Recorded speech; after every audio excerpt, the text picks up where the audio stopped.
à tous, soyez les bienvenus dans ce journal du mercredi 20 septembre. Quels sont les titres? Éléments de réponse dans votre sommaire. Nous reviendrons sur l'Assemblée générale de l'ONU qui se déroule cette semaine et à laquelle a participé Son Altesse Sérénissime le Prince Albert II. En principauté, grande marche de l'association monégasque pour la lutte contre la maladie d'Alzheimer et le village Bien Vieillir à l'espace Léo Ferré. Le rendez-vous de rentrée des adhérents du Monaco Economic Board a eu lieu en début de semaine. Portrait d'entreprise ensuite, bout de scène aviation. Alexandra Pagny reviendra sur l'exposition The Reality Show de Mr. Wenties. Puis l'ouverture du restaurant Le Mayaja au Larvoto. Et nos invités du mercredi, à l'occasion de la journée européenne du patrimoine, interview conjointe de Jean-Charles Cureau et de Françoise Gamerdinger de la direction des affaires culturelles. Suite de notre série de reportages à New York consacrée à la 72e session de l'Assemblée générale de l'ONU. Une session à laquelle a participé Son Altesse Sérénissime le Prince Albert II, je vous le disais. Le prince souverain était présent lors de l'ouverture du débat général. Le reportage réalisé sur place par Fabien Bonilla et Sylvain Péroumal. Traditionnellement appelée la semaine de haut niveau, ou plus communément le débat général, une fois par an, les chefs d'État et de gouvernement se réunissent au siège de l'Organisation des Nations Unies afin de débattre des questions d'ordre mondial. Au total, 193 États membres. Les grands dirigeants de ce monde sont présents, de Donald Trump à Emmanuel Macron ou encore au hasard de Erdogan en passant par Benjamin Netanyahou. Le président des États-Unis s'en est par exemple fermement pris à la Corée du Nord et à l'Iran dans son allocution. La Corée du Nord, avec ses lancements de missiles, a été effectivement un des sujets principalement abordés dans les discours, mais également le terrorisme ou encore le réchauffement climatique. Le changement climatique fait peser sur l'humanité un danger imminent. La violence sans précédent des événements climatiques extrêmes récents nous ramène à reconnaître nos limites. Face au déchaînement de la nature, l'homme est toujours perdant. Moment important également pour la principauté, le dépôt de l'instrument de ratification de la Convention relative aux droits des personnes handicapées.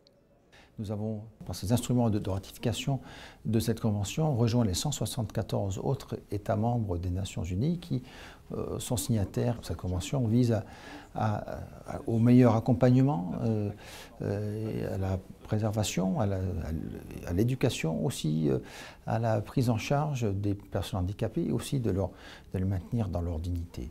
Et donc ça fait très longtemps que la principauté, bien sûr, s'occupe du problème du handicap et des personnes handicapées. On célèbre aussi depuis quelques années le 3 décembre, qui est la journée internationale des personnes handicapées. Et donc je trouve que c'est tout à fait naturel que l'on n'ait finalement pu ratifier cette convention. Sachez que durant cette journée, le chef d'État monégasque s'est entretenu avec le président de la République de Colombie ainsi que le Premier ministre de la République du Cap-Vert.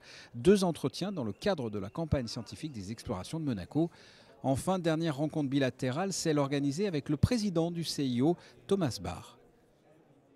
Lors de cette journée, le président de la République française, Emmanuel Macron, a présenté l'avant-projet du pacte mondial pour l'environnement. Écoutons à ce sujet le Prince Albert II. C'est une très belle initiative du président Macron et de la France d'aller un petit peu plus loin dans cette préoccupation que nous avons tous, non seulement de respecter nos engagements pris pendant l'accord de Paris et à la signature de l'accord de Paris, mais de lui donner une autre forme et une forme aussi juridique et de vraiment concerner tous les États qui veulent participer davantage et dans une coopération internationale aussi un petit peu plus active. Et donc je pense que c'est une initiative qui a déjà reçu un très bel écho. On a pu le voir aujourd'hui avec une très grande participation de beaucoup d'États. Il faudra aller plus loin. Il y aura donc ce rendez-vous pris pour le 12 décembre à Paris, pour la célébration des 2 ans de l'accord de Paris, pour faire de ce pacte pour l'environnement non seulement une réalité, mais qui est un prolongement dans le temps. En principauté, afin de sensibiliser la population à la maladie d'Alzheimer et dans le cadre de la journée mondiale dédiée à cette maladie, l'AMPA a organisé plusieurs temps forts. Christine Datomel les a suivis pour vous. Informer le grand public sur les conséquences de la maladie d'Alzheimer, tel est l'objectif de cette journée de sensibilisation. Et fort de son succès l'an passé, le village Bien Vieillir à Monaco a pour la seconde fois accueilli les visiteurs à l'espace Léo Ferré. L'objectif est que la population monégasque vienne s'informer, obtenir des conseils sur comment améliorer son confort, sa qualité de vie, son bien-être. Et on est extrêmement fiers cette année d'avoir plus de 20 exposants qui sont ici et qui viennent donner de l'information extrêmement simple, gratuite à tous ceux qui s'intéressent aux problématiques du vieillissement. Une journée d'information et de conseils pour promouvoir le bien vieillir et la prévention de la perte d'autonomie à laquelle l'association Monaco Goût et Saveur s'est associée. Qu'est-ce que vous nous préparez de bon? Alors voilà, aujourd'hui pour la deuxième village bien vieillir, Monaco Goût et Saveur a tenu à être présent et on va faire un risotto au cèpe et on va offrir 300 panettone à nos visiteurs en hommage à l'ANPA et puis pour faire voir que Monaco Goût et Saveur est bien présent pour cette manifestation. Monaco Goût et Saveur, qui célébrera bientôt ses 20 ans, a mis en avant tout au long de cette journée les aliments qui peuvent améliorer la santé. Une activité quotidienne est d'ailleurs recommandée pour assurer une bonne qualité de vie. C'est pourquoi la 8e marche d'Alzheimer et une Zumba géante ont rassemblé petits et grands au Stade Louis II, au son des maracas. Et comment se détecte la maladie? Quelles sont les évolutions en termes de recherche? Éléments de réponse dans cette interview. Alors la maladie d'Alzheimer se détecte très souvent à l'occasion de l'expression par une personne d'une ce qu'on appelle une plainte mnésique, c'est-à-dire qu'elle se plaint de sa mémoire et donc c'est la bonne occasion pour venir consulter à l'hôpital parce que soit on va être dans la majorité rassuré parce qu'on va trouver des troubles de la concentration ou de l'attention, soit on va pouvoir faire un diagnostic de maladie. Parfois, malheureusement, les personnes ne sont pas conscientes de ce handicap, ne sont pas conscientes que leur mémoire est atteinte. Là, c'est plus compliqué, c'est ce qu'on appelle l'anosognosie. Et donc, il est plus difficile d'amener les personnes à consulter. Où en est aujourd'hui la recherche? C'est paradoxal parce que d'une part, on connaît de mieux en mieux la maladie et son mécanisme moléculaire. Et on connaît une cascade d'événements qui vont conduire à la maladie. On connaît des facteurs de risque multiples. Mais paradoxalement, malheureusement, du point de vue du traitement, aujourd'hui, il n'y a pas beaucoup d'avancées. Retour à présent sur l'un des derniers événements en date du Monaco Economic Board. Il avait lieu de l'autre côté du port, au Yacht Club de Monaco. Le rendez-vous des adhérents a connu un très vif succès sur lequel revient Émilie Rousseau. Plus de 300 personnes réunies pour le 30e rendez-vous des adhérents. Cet événement du Monaco Economic Board aura su au fil des années fidéliser ses membres. À titre de comparaison, ils étaient 160 lors de la création du rendez-vous. C'était en 2009. Au départ, c'était un gâteau des rois avec Franck Biaccheri qui était président en 2009. Puis j'ai dit, tu sais, des gâteaux des rois, il y en a beaucoup. Si on faisait autre chose, on m'a dit, ah oui, d'accord. On a commencé au Moutz. Il fallait le faire, ça s'appelait encore le Moutz. Et puis, petit à petit, ce sont les adhérents eux-mêmes qui ont dit, mais c'est vraiment intéressant. On a eu des retours en disant, mais nous, on fait des contacts. Alors qu'on pensait qu'ils venaient juste prendre un verre de l'amitié pour le début de l'année. Et ça s'est développé. Et aujourd'hui, nous avons une innovation. Nous avons anticipé les rendez-vous et nous avons demandé aux entreprises de se rencontrer entre elles si elles le désiraient. En effet, une nouveauté est venue s'ajouter au programme de ce 30e rendez-vous avec l'organisation de meetings entre entrepreneurs monégasques. 70 rencontres auront eu lieu, des échanges jugés utiles par les dirigeants présents. On n'a pas toujours la chance de connaître parfaitement les sociétés qui nous entourent. Donc le fait de pouvoir se rencontrer de manière rapide, échanger, c'est une merveilleuse initiative et je suis content que Michel Dota ait mis ça en place. Et vous, du coup, vous avez programmé aujourd'hui, on va dire, des rendez-vous? Programmé 3 rendez-vous, donc avec des entreprises qu'on a parfois du mal à rencontrer. Et c'est l'occasion, dans un cadre convivial comme ce soir, de pouvoir discuter rapidement et pour pouvoir ensuite, s'il y a un intérêt commun, de se retrouver plus calmement. Cet événement était également l'occasion pour Michel Dota de présenter la suite des actions du MEB. Elles se dérouleront ici même à Monaco avec notamment la venue d'une délégation économique suédoise. À noter aussi une mission économique du côté de Moscou prévue début octobre. Nous vous proposons justement à présent le portrait d'un entrepreneur, mais un entrepreneur pas comme les autres. Il s'agit de Thierry Boutsen, d'origine belge. Il a installé sa société d'aviation d'affaires en principauté. Dans une première vie, vous vous rappelez, il s'est illustré sur les circuits de Formule 1. Cette success story vous est présentée par Patricia Navarro. C'est l'histoire d'une reconversion réussie. Thierry Boutsen a disputé plus de 160 courses de Formule 1, il a gagné 3 grands prix et s'est illustré sur les circuits jusqu'au milieu des années 90. À l'heure d'entamer une nouvelle carrière, c'est alors vers l'aviation d'affaires qu'il se tourne, un choix qui s'avérera rapidement payant, puisqu'aujourd'hui encore, le carnet de commandes de son entreprise ne désemplit pas. Ma vie a toujours été guidée par la passion. Le sport automobile, pour moi, c'était une passion. J'ai commencé ma vie professionnelle quand j'avais 3 ans. Je raconte toujours ça parce que j'ai dit à mes parents quand j'avais 3 ans que je voulais devenir pilote de course. Donc c'était une passion qui était vraiment en moi. Je ne sais pas d'où ça venait, je ne sais pas comment ça s'est fait. Et un jour, j'ai fait tout pour et j'y suis arrivé. Et puis j'ai aussi eu la passion pour les avions. Quand j'ai eu 18 ans, j'ai fait un boulot, je dirais, d'étudiant dans une société qui exploitait des avions d'affaires. Comme ça, c'est là que j'ai découvert ces avions-là.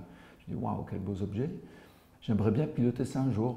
Et puis j'ai fait ma carrière dans le sport automobile. Quand j'ai eu quelques primes d'arrivée, j'ai pu m'acheter un petit avion, puis je l'ai vendu, j'ai acheté un petit peu plus gros, puis je l'ai revendu, puis j'ai acheté un autre, etc. J'ai fait quelques transactions pour moi. Et puis quand j'ai arrêté de piloter, j'ai un de mes confrères pilotes, donc Hans-Harald Frentzen, qui pilotait un F1 à l'époque, qui m'a dit « mais je voudrais avoir un avion comme le tien ». Mais je ne sais pas du tout comment faire, ni où aller le chercher, ni comment ça fonctionne. Je dis, m'occupe de tout. C'était son premier client. Après lui, Mika Hakkinen, Michael Schumacher ou Keke Rosberg ont vendu ou acheté des avions d'affaires par l'intermédiaire de Thierry Boutsen. Son business était lancé à Monaco, où il vit depuis 33 ans. J'ai vraiment découvert Monaco en pilotant une F1. Ici, mon premier Grand Prix, c'était en 84, je crois. Et donc j'ai découvert Monaco à cette occasion-là. Je me suis dit, c'est pas mal, c'est vraiment un endroit très sympa. Et j'ai investigué un petit peu plus loin. J'ai fait des recherches sur tout ce que Monaco offrait aux résidents ou aux futurs résidents. Et je me suis dit, c'est ici que je veux vivre ma vie, moi. Je ne veux pas aller autre part. Et si l'activité dans le domaine de l'aviation d'affaires est très fluctuante, impactée notamment par le contexte économique général international, Thierry Boutsen emploie aujourd'hui 14 personnes et peut se prévaloir depuis l'an 2000 d'avoir vendu 340 appareils dans 50 pays différents. Culture à présent avec la toute dernière exposition d'Anthony Alberti, alias Mr. Wanties. Elle s'intitule The Reality Show. Il s'agit d'un constat sur la société consumériste du 21e siècle. Alexandra Pani vous fait découvrir l'univers de cet artiste bien connu en principauté. Instagram, Facebook, Wall Street, McDonald's, ces nouveaux diktats du 21e siècle sont épinglés tour à tour dans ce reality show de l'artiste Mr. Wanties. 80 pièces qui donnent à réfléchir aux visiteurs sur notre mode de consommation tourné vers l'individualisme, le rejet de la condition humaine ou encore le mépris des causes environnementales, des sujets qui animent Anthony Alberti depuis ses débuts. J'ai eu envie en fait de communiquer avec les gens qui venaient voir cette expo, de toutes les réalités auxquelles nous sommes confrontés en tant qu'acteurs et victimes, et de le faire aussi bien de manière dérivée avec de l'humour, mais surtout de renvoyer le reflet des gens à eux-mêmes afin qu'ils aient peut-être une plus grande part de réflexion sur leurs actes et les conséquences de nos actes. Une exposition qui aura nécessité un long travail de réflexion, 5 ans de dessin et plus de 3 mois de réalisation pour ces pièces souvent grand format. Une pièce importante pour moi, c'est celle autour du phénomène de la migration et de la déshumanisation des humains. C'est-à-dire qu'aujourd'hui, on ne vous dit plus bienvenue à bord, on vous dit bienvenue à l'étranger et on vous jette une bouée pleine de barbelés dans le sens où je te tends la main mais je vais t'appuyer sur la tête. Et c'est que des choses qui me révoltent et j'ai eu envie de les mettre sous forme d'œuvres et d'installations. Plongez dans l'univers d'Anthony Alberti à Roquebrune-Cap-Martin jusqu'au 1er octobre. Des visites sur rendez-vous uniquement, mais qui permettent un tête-à-tête privilégié avec l'artiste, alors n'hésitez pas à le contacter. Fort de son succès, le Mayabé enrichit son offre de restauration sur le sol monégasque avec désormais le Mayaja qui vous attend pour déguster des saveurs indiennes et marocaines. Vanessa Dessy s'est rendue dans le quartier du Larvoto pour vous. De saveurs, de cuisine au parfum d'exotisme, voici ce que propose le Mayaja. Ce nouveau restaurant dédié au Maroc et à l'Inde propose des recettes traditionnelles dans une atmosphère très cosy et hors du temps. Les Mayaja, c'est la fusion de deux cuisines, indienne et marocaine. suite au succès du mayabé, thaïlandais et japonais. Ici, on propose un décor magnifique, artisanat marocain et on voit direct. Après 3 jours qu'on est ouvert, les gens ils sont curieux, ils viennent, ils découvrent, ils aiment. Voilà, je crois qu'il manquait en plus la fusion de cette cuisine avec l'établissement comme il est créé. Je pense que c'est un concept qu'il manquait aujourd'hui à Monaco. Une sélection de recettes intemporelles venant de différentes régions d'Inde et ce mariage des saveurs marocaines révèle le secret des herbes et des épices. En fait, c'est une suite logique après le mayabé où on avait déjà beaucoup de saveurs avec tout ce qui était thaïlandais et tout ça. Et là, on change de continent, on change de cuisine, mais toujours avec plein de saveurs, plein d'épices. Et des currys différents des nôtres qu'on faisait au mayabé, parce que là on a de la crème, que là-bas on a du lait de coco. Si on regarde un peu plus près, il y a beaucoup d'épices en commun entre le marocain et l'indien, plus qu'on peut penser, entre la cannelle, l'anis, la cardamome, des choses comme ça et d'autres encore. Un espace bar-room permet de prendre un verre avant ou après le dîner, une parenthèse qui permettra à la clientèle de déguster un cocktail entre amis en toute convivialité. Depuis le début de cette semaine, nous vous parlons chaque jour de la Journée européenne du patrimoine avec des coups de projecteur sur des lieux qui ouvriront gratuitement au public ce dimanche. Nos invités du mercredi vont justement nous parler de cette Journée du patrimoine. Il s'agit du directeur et du directeur adjoint de la Direction des affaires culturelles. Alors Jean-Charles Quiraud, Françoise Gamerdinger, merci de nous accorder quelques minutes sur Monaco Info pour parler d'un événement qui aura lieu d'ici quelques jours, le dimanche 24 septembre, la Journée européenne du patrimoine. Est-ce que l'un d'entre vous peut d'ores et déjà peut-être nous parler du thème de cette année? Le thème, Monaco insolite. Bon, Monaco, c'est quelque chose que tout le monde croit connaître. En fait, il y a des petits coins, vous savez, des petits coins, des petits endroits pas loin d'ici, un peu plus loin, où on peut trouver des choses qu'on ne voit pas tous les jours. Donc, pour renouveler le thème de Monaco, Monaco insolite, l'équipe a pensé que ça pouvait être une bonne proposition. Parce que normalement, on dit le diable se cache dans les détails, mais là, je dirais que le patrimoine se cache dans les détails. Est-ce qu'il y a justement quelques idées de lieux qui vous viennent à l'esprit, Françoise, et que l'on pourrait visiter ce dimanche? Alors tout d'abord, un lieu vraiment qui conserve le patrimoine, c'est le fonds patrimonial qui est rattaché à la médiathèque de Monaco, ce qui n'a jamais été ouvert au public, donc c'est la première fois. Ça c'est un des premiers lieux, un petit peu insolite, oui, parce que c'est le patrimoine dans le patrimoine, une sorte de mise en abîme. Et ensuite, dans les premières ouvertures aussi, nous avons la chance d'avoir la Fondation Beckett qui participe avec nous à cet événement.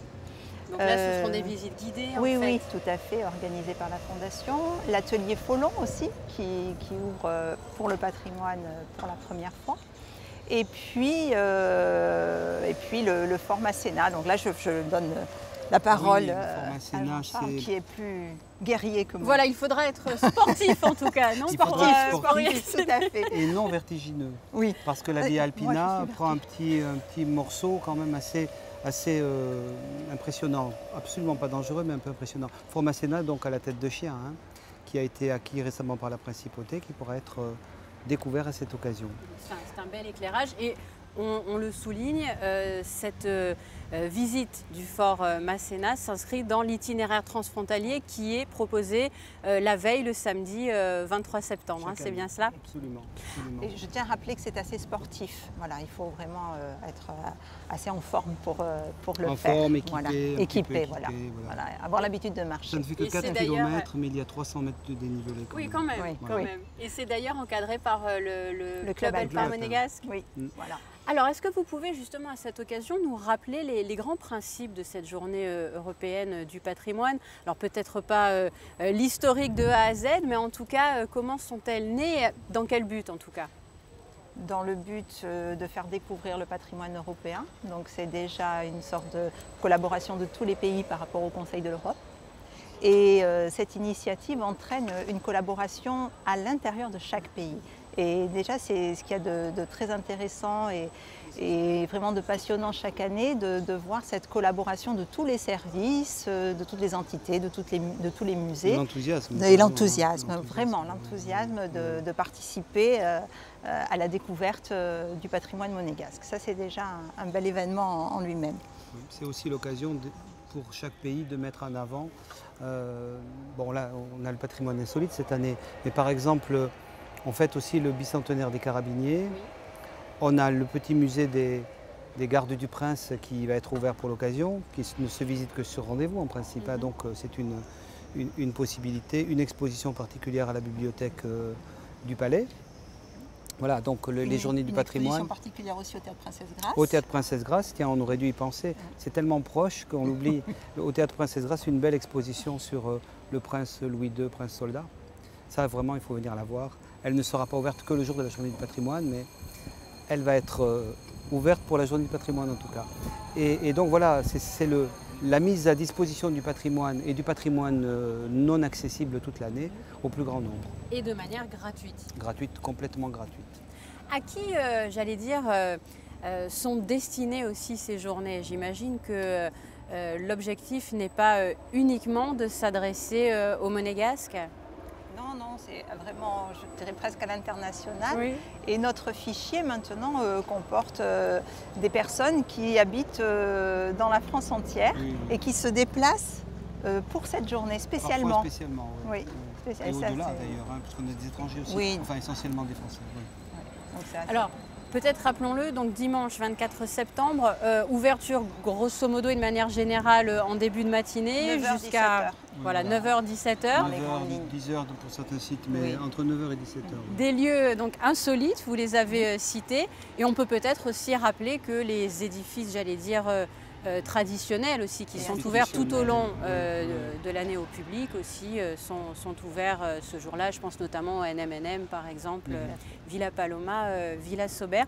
Une toute dernière question, vous connaissez déjà votre programme pour ce dimanche? Il y a des lieux peut-être que vous ne connaissez pas ou que... Si, on connaît tout, parce que pour préparer, il faut tout connaître. Voilà. Mais avant de se dire assez rêver, je vous rappelle qu'il y a également, exceptionnellement, des petits cours de monégasque qui seront donnés en mairie durant toute la journée par les professeurs, les anciens professeurs qui appartiennent à la commission pour la langue monégasque. Donc, écoutez, alors ça c'est noté, on va y aller. On va y aller pour se perfectionner. Tout à fait. Jean-Charles, Françoise, merci beaucoup. Merci à vous. Et très bonne journée européenne du patrimoine, très bon week-end. Consacré donc au patrimoine puisqu'on parlait de l'itinéraire transfrontalier le 23 septembre aussi. Merci. Merci Sandrine. Voilà donc pour cet entretien réalisé du côté de Monaco-Ville. Quel sera d'ailleurs le temps ce dimanche 24 septembre? Voici vos prévisions météo. Jeudi, prolongement d'un temps agréable avec des températures qui iront de 16 à 23 degrés. Vendredi, beau temps toujours avec quelques nuages insignifiants et une maximale de 24 degrés. Samedi, temps nuageux, le thermomètre reste assez doux. Dimanche, un ciel bleu avec des températures qui iront de 18 à 24 degrés. Et enfin, ce début de semaine s'annonce mitigé, les températures seront stationnaires. Ce journal du mercredi 20 septembre touche à sa fin. Je vous laisse à présent avec la suite de votre programme sur Monaco Info. Prochain rendez-vous avec un nouveau journal jeudi 21 septembre dès 19h. À très bientôt.